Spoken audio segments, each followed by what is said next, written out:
Hey folks, this is Kim. Welcome to livemorenow.net. Today we are streaming live for the first time. We're pretty excited about that. I'm going to talk to you in a minute about the single most important thing you need to do to prepare for your next job interview. But before that, just wanted to let you know that we intend to continue with these YouTube live events, and we're hoping that some of you folks will tune in and we can address any of your questions in real time. So be sure to click subscribe so that you can receive any updates. So, the job interview. I know this can be an extremely nerve-wracking process. I used to be a recruiter. My paycheck used to depend on my candidates getting the job. So I understand what a lot of different people might face. I do have a lot of videos on how to prepare for your job interview, and I'm going to include a link to the entire playlist in the description. So be sure to check out some of those other videos. But what is the most important thing that you need to do to prepare for your interview that's going to set you out ahead of your competition? And that is mastering the art of providing examples.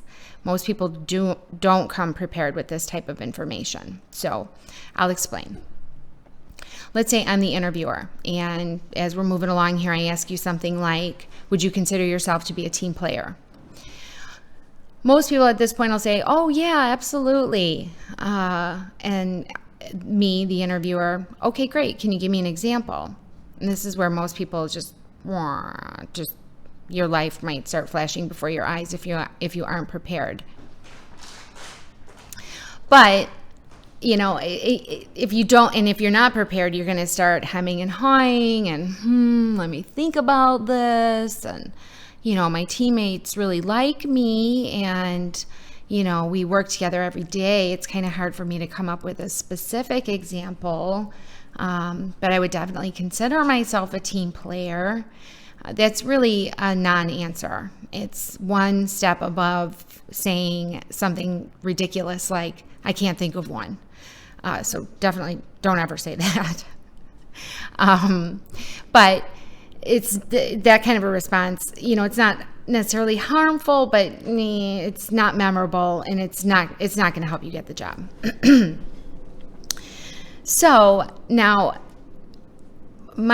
what I'm trying to tell you is, if you think in advance about some times in your previous experience, whether that be through school, if you have no work experience or prior work experience, some instances, some scenarios where your strengths can really be highlighted. Now, obviously, you don't know what questions the interviewer is going to ask you, and you can't possibly have 10 or 15 different examples to prepare for any of the possibilities, but you do not need that.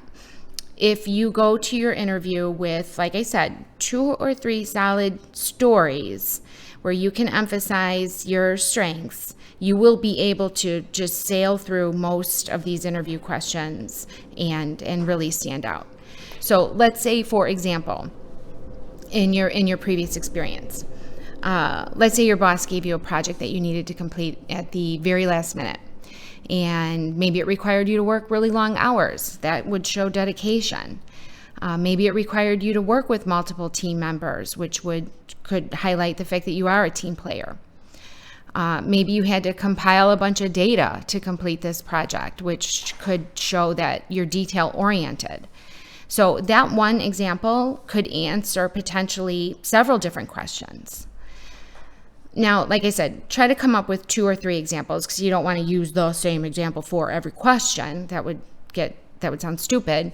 But there's nothing wrong with using the same example for a couple questions. So let's go back. Would you consider yourself to be a team player? Yes, absolutely. For example, recently, blah, blah, blah, my boss gave us this project that we needed to complete, and you're providing an example before they're even asking for it, which is wonderful. Most of the other candidates are not doing that. So if you can provide that example seamlessly and just go right into a great story, you will stand out. And let's say a couple questions later, the interviewer asks, would you consider yourself to be detail-oriented? There's nothing wrong with saying, Oh, absolutely. For example, that project I was just speaking about, we had to put a ton of data together, and I'm very detail oriented when it comes to my filing system. So thankfully, we had most of the information at our fingertips. Otherwise, I'm not really sure that we would have been able to complete the project on time. Something like that. So your interviewer, keep in mind, depending on who you're meeting with. Now, if you're meeting with somebody in the HR department, they are trained in how to conduct interviews, and they will most likely have structured questions for you.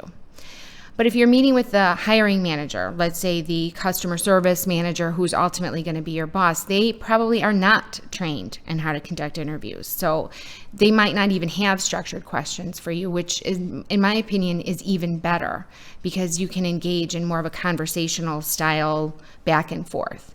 And if you have those examples in your mind, then, like I said, you're contributing to the conversation rather than kind of just a bunch of dead air. The manager might say, it gets really crazy around here sometimes. What do you think about that? Again, this person's not polished in interviewing. And at which point you can respond right away. Oh, that's no problem. At my other job, we used to get these last minute projects assigned to us all the time. And, it required us to do whatever we needed to do to get it done. And because you have these stories outlined in your brain, you can just move forward. So that's really all I've got for you today. It sounds simple, but I'm just can't emphasize enough. In all of my years as a recruiter, all of the interviewing I've ever done, this is the biggest area that most people do not prepare for. And if you are prepared, I can almost guarantee you that you're going to stand out.